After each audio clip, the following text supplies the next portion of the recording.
Hi guys, welcome back to another video. Today I wanted to answer some frequently asked questions that I've been getting about transfer, IVF, pregnancy, first trimester, all of this stuff that's been happening in my life over the past couple of months. I asked you guys over on my Instagram to submit all of your questions, and I have no structure for this video, so I'm just gonna go through these questions and catch up with you guys. I feel like it's been a while since we just chatted and I told you like my raw and honest thoughts on things, so let's just jump right in because there's so much stuff that I want to talk about. But I do really want to thank Vallarta for sponsoring today's video. You guys know I absolutely love everything Vallarta. They are the best athletic brand for the best price. So I want to show you my new favorite items that I picked up from their website before we get started. Okay, I'm so excited to show you guys these pieces. I have them all right here. I'm going to try them on for you and give you my honest review. Vallarta is the best company. They make the most affordable but high quality athletic wear. They also have stuff for going out, which I'll show you, but everything they make is so comfortable, so definitely check them out. By the way, my code is VIN15 and it'll get you 15% off all full price items. Everything will be linked in the description, so let's get started. My favorite item at the moment during pregnancy are these flowy wide leg sweatpants. I have these in blue as well, and I just picked up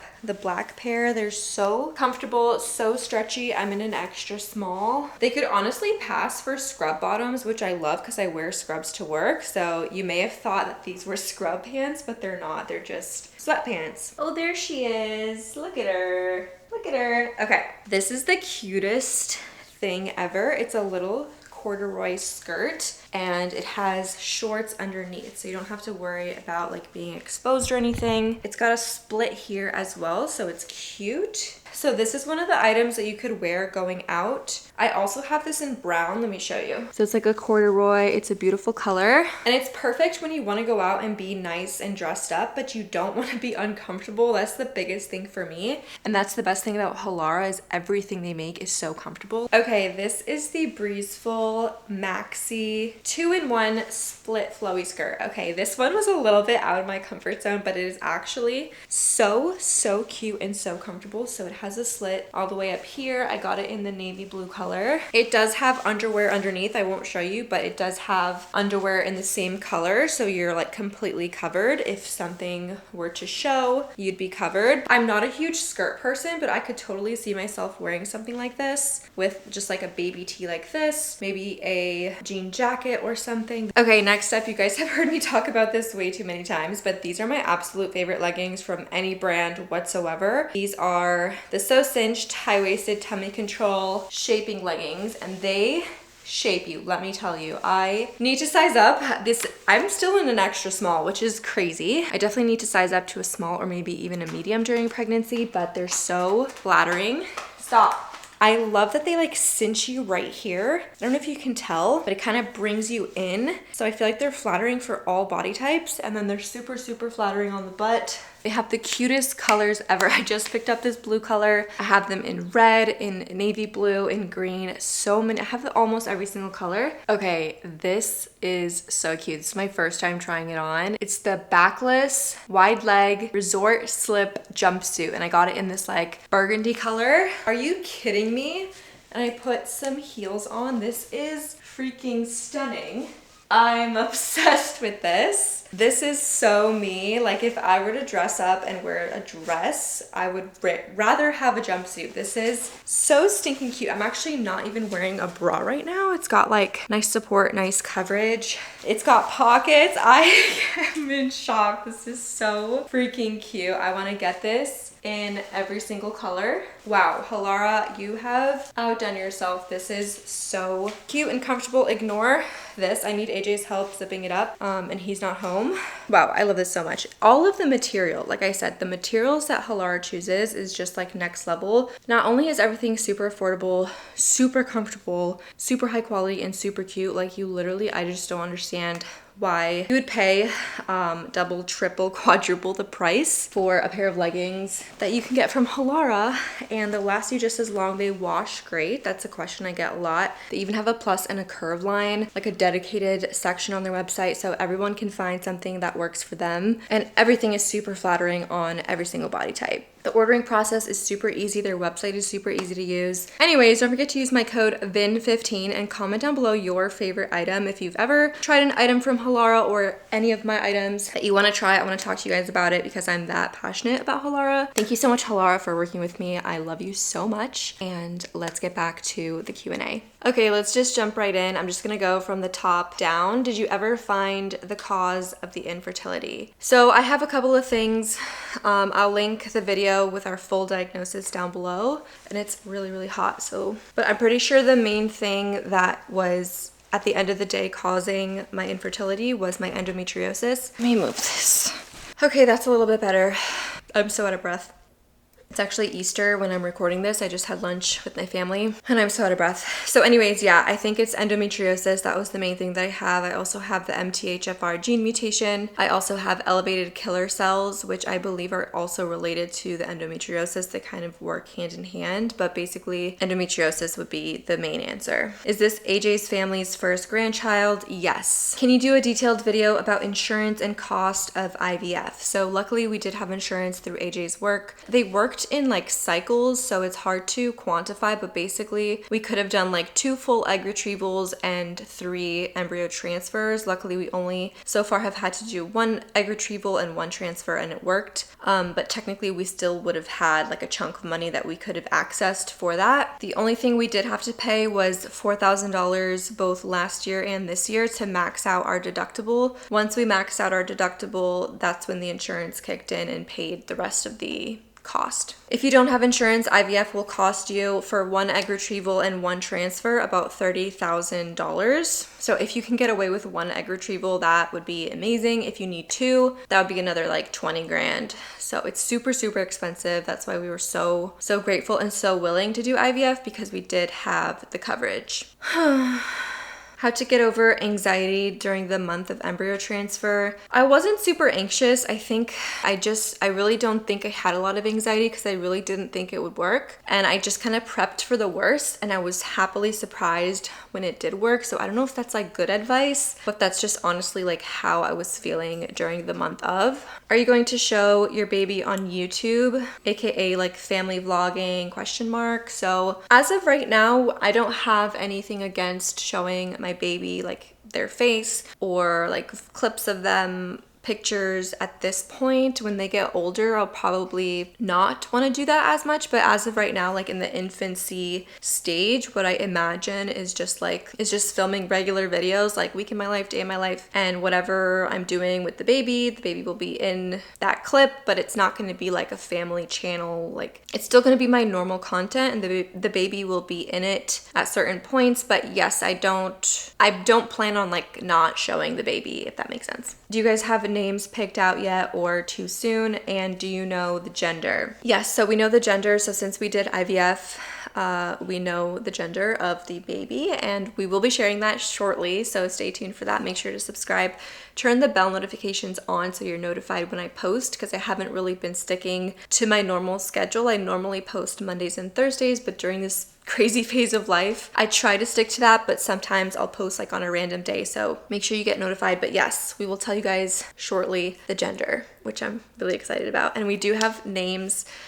that we like. I've always had a list on my phone of names, like for girls and boys. We agree on a handful of them. We have one that we really, really like, but we're gonna be keeping it a secret for as long as possible. I'm so out of breath. I won't go too much into first trimester symptoms because I have a whole video on that. You should check that out. I think it was my previous video. And I plan on dedicating a whole segment on like my first symptoms, how I knew I was pregnant, and things like that. So stay tuned for that. I want to like dedicate a whole chunk to that. I don't want to take up time in this video. My due date is October 30th at the moment. Things you wish you knew about IVF before starting, or advice you have for someone starting IVF. So my biggest piece of advice for anyone doing IVF or even just going through a trying to conceive journey is to let go of the idea of your timeline, because you will be so hurt event after event, holiday after holiday, if you plan your life around, will I be pregnant by then? Or wouldn't it be so nice if I could announce my pregnancy at this family event? Like, just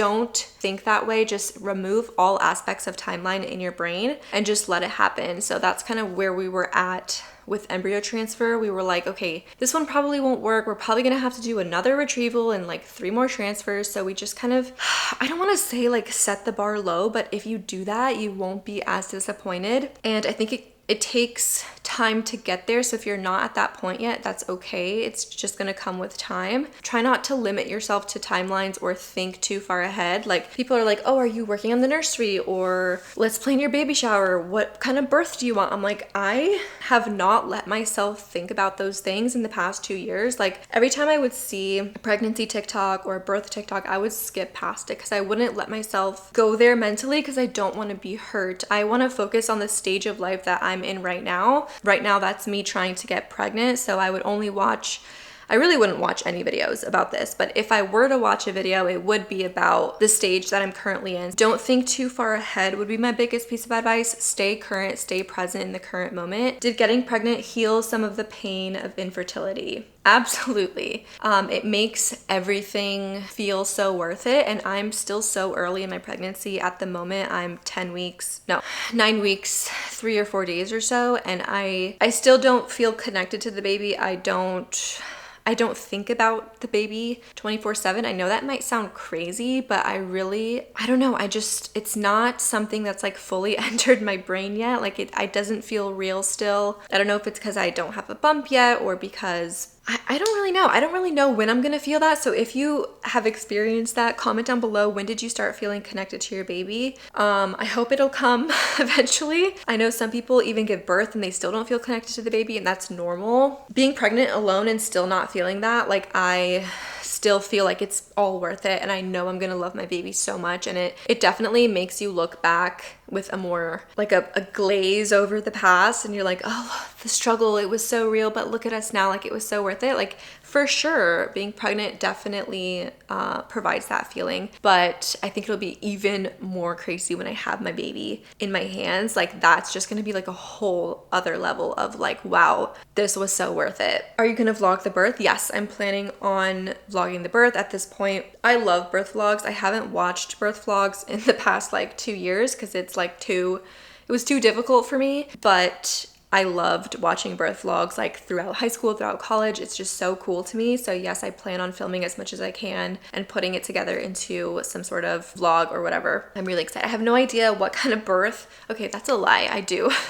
In the back of my head, I know kind of like what I think I want at this point. But again, like it's so early that I haven't fully thought about it, but I would love to go into labor spontaneously and kind of see what happens from there. I would love to have a birth coach or a doula or I'm not sure which one. I'm not sure what the difference between a doula and a midwife is, to be honest, but I would love to have that person there coaching me through that. I would like to give birth in a hospital or like a very high-tech birthing center. Don't necessarily want to do a water birth. I'm not against an epidural either, but I would like to try to get as far as I can naturally and yeah, see what happens. I don't necessarily want to have a natural birth. I don't necessarily want an epidural. I hope that makes sense. I don't really know actually what I'm talking about. Are you planning on working once the baby comes and still making videos? So right now I work 3 days a week at my mom's dermatology office, and I do YouTube, obviously. It's never been my plan to stop doing YouTube, so I predict I will still continue filming as much as I can, posting when I can about, you know, new mom life and whatnot. So that's probably not going to change. I might take a little break, of course. And then I'm not sure about work. I'll definitely take a break. Maybe I'll come back once a week or twice a week and just kind of see.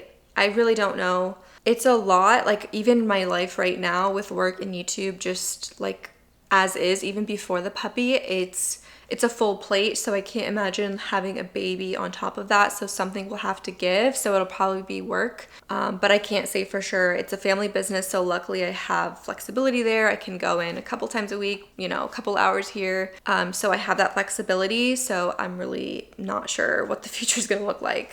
Are you doing a gender reveal? Yes, so we did a gender reveal with my family, and I recorded that, so I will share that with you shortly. I told my family, like my aunts, uncles, grandmas that I was pregnant and the gender on the same night, and it was so fun because they weren't expecting that. And I was only like 8.5 weeks pregnant too, which is cool because I did IVF, so I knew the gender. Will you do IVF for your next child if you experience infertility again? Yes, our plan is to use all of the genetically normal embryos that we have. I feel like God gave us the perfect amount of embryos to use and to have to create our family, and that is our plan. I don't even think we will try naturally, not that we're gonna prevent getting pregnant, but we do want to use the embryos that we've created, of course. So that is our plan, is to use all of those embryos. How long did the IVF process take from start to finish? So we started with our clinic in January of 2023. That's when we first went in for our first consult, and there was a bunch of tests. So then by summer 2023, that's when we did our 2 IUIs. They didn't work. And then from like June, July to October, that was the process of starting IVF, doing the medications. We had our egg retrieval in October, and we did not do a transfer until February of this year. So there's a lot of time in between each step. So my advice would be to book that consult early, because it's going to take you a year and a half to get to that point with your clinic of doing IVF if you're just going in for like unexplained infertility. If you go in saying, hey, I want to do IVF right away, then obviously you would cut off like 5 to 6 months of that timeline, but it does take a long time. We saw our doctor like at the year mark. So we tried for a year, didn't work, saw the doctor. I had booked that consult like 2 months prior because I was thinking ahead, and I'm so grateful that I did that because it did save me like 2 months, because my doctor had a long wait period. He's retired now, so the doctor that we're seeing now doesn't have a wait period, which is good. That's also why we weren't able to do a transfer from October to February, is because my doctor had a wait time. Like after your egg retrieval, you had to meet with the doctor again, and that was like a month and a half of wait period because he didn't have availability, which was annoying. So also depends on your clinic, their schedule. They also closed for December, so like nothing happened in the month of December, which was frustrating. But yeah, it's a long process. That's why I'm saying don't think about timelines. Like just go with the flow, and when it happens, it will happen. Lifestyle changes to do when trying to conceive. I am a big believer in, if you are going to get pregnant naturally, you're going to get pregnant naturally no matter what you do, versus if you're infertile, you're most likely not going to get pregnant for a very long time. So I don't think it's worth trying this supplement or changing this or doing that. Okay, there's a lot of talk right now about Ozempic babies, where girls who are overweight are taking Ozempic, they're losing weight, and they're getting pregnant. And the majority of these people have PCOS, so it's not just like healthy, normal people going on Ozempic and having kids. It's people with insulin resistance. So the way Ozempic and other medications work is, and we prescribe the generic at our office for people who need to lose weight. It slows the gastric emptying of your stomach, so the food sits in your stomach longer. It tells your brain that you're full faster. So instead of eating 3 slices of pizza, you're going to be full after 1 or 2. So it's calories in, calories out. That's how the medication works. There's no other function of the medication. It's very simple. These women who have these insulin resistance issues, when they eat less calories and therefore their insulin is a little bit more regulated, it makes sense that they will ovulate properly and get pregnant. So it's not like anyone who's infertile should try Ozempic and get pregnant. It's a very specific group of people who need medication for health reasons in general. And then once you become healthier in general, you have a higher chance of conceiving. What was the point of me saying that? Oh, because lifestyle changes. No. So unless you have a condition like PCOS or something where changing your diet will actually make a difference, if you don't have something like that, then it's kind of useless and you'll just run around in circles trying to take all the supplements in the world. I've been there. It's really frustrating. You can't control almost anything in this journey. So just obviously get yourself checked out. Make sure you don't have thyroid issues or PCOS or something that you can help and can influence. But for example, like myself, I have endometriosis and there's nothing I can do to change that. So I might as well just not even try. What was the grade of the embryo at transfer? So it was a 6-day 6AB blastocyst. What medications do you still have to take? Are you taking aspirin? So I'm actually taking all of the same medications I'm on before transfer. So the shots every single morning, a bunch of pills. Go watch my embryo transfer video because I'm on all of that same protocol up until week 12 or 13 of pregnancy, which is crazy to be doing those shots every day, but you honestly get used to it. Except now I have such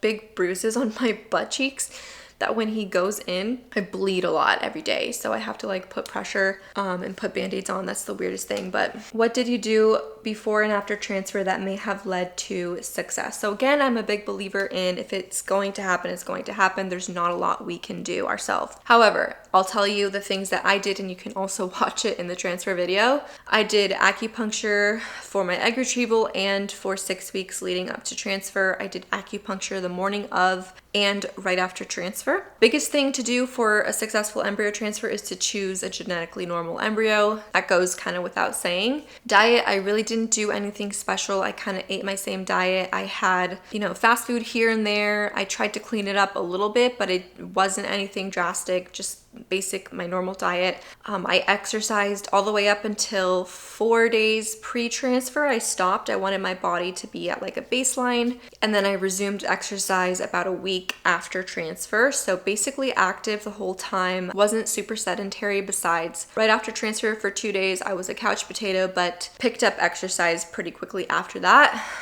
There's nothing you can really do. Picking a doctor that you trust. My doctor had me on the intralipid infusion, so I did that 1 week before transfer. That's because I have elevated killer cells, so that's something you can test for. It's an expensive blood test. I think it was $400. Insurance doesn't cover it, but it did help because it came back that I had elevated killer cells, so I needed the transfusion. That's not a typical test, so that's something you can ask your doctor to perform as an extra precaution. I also did an endometrial scratch 1 month before transfer. So this is where they go in and they scratch the inside of your uterus to stimulate the tissue and provide more blood flow, make it a good environment for that embryo. So those are kind of the medical things that we did. Besides that, which are really things that your doctor would tell you, nothing. Are you talking to baby yet? It makes it feel so real. No, like I said, I don't do stuff like that. I don't feel connected to it yet. We'll see when I start to feel those things. Do you recommend your clinic? Yes, so I have no problem with my clinic. Because my clinic has multiple doctors, so it's really about the doctor that you choose. Choose a doctor that has good reviews, that has good success rates, and then everything else will follow. I'm happy that I chose the doctor that I did. He does the killer cell tests for everyone, which is uncommon because a lot of doctors will kind of start you at the most basic. And then if your transfer fails, then they'll test for stuff like that. But my doctor tests everything up front and he tells you like, hey, it's gonna be a little bit more expensive, a little bit more time consuming. You're gonna have longer wait times because I'm a good doctor. I have a lot of patience, but trust me, it'll be worth it. And I bought into that. I believed him and it worked out. So it's about the doctor that you choose. But yes, my clinic is pretty good overall. I have really no complaints. Sometimes there's long wait times at your appointment, like when you go in and you wait like 20 minutes to be seen, but that's like most doctor's offices. So yeah, I recommend my clinic. My clinic is IVF MD in South Florida. So that's basically it. Like I said, for first trimester stuff, watch the first trimester vlog, and I'm also going to dedicate in a future video a segment to my first symptoms post-transfer. If you have any other specific questions, please leave them in the comments down below. I love you guys so much. Don't forget to check out Vallarta. All the pieces will be linked down below. My favorite athletic brand. Make sure to subscribe, hit the bell notification button, and then follow me on Instagram if you want to see daily updates, and I will catch you guys in the next video. Bye.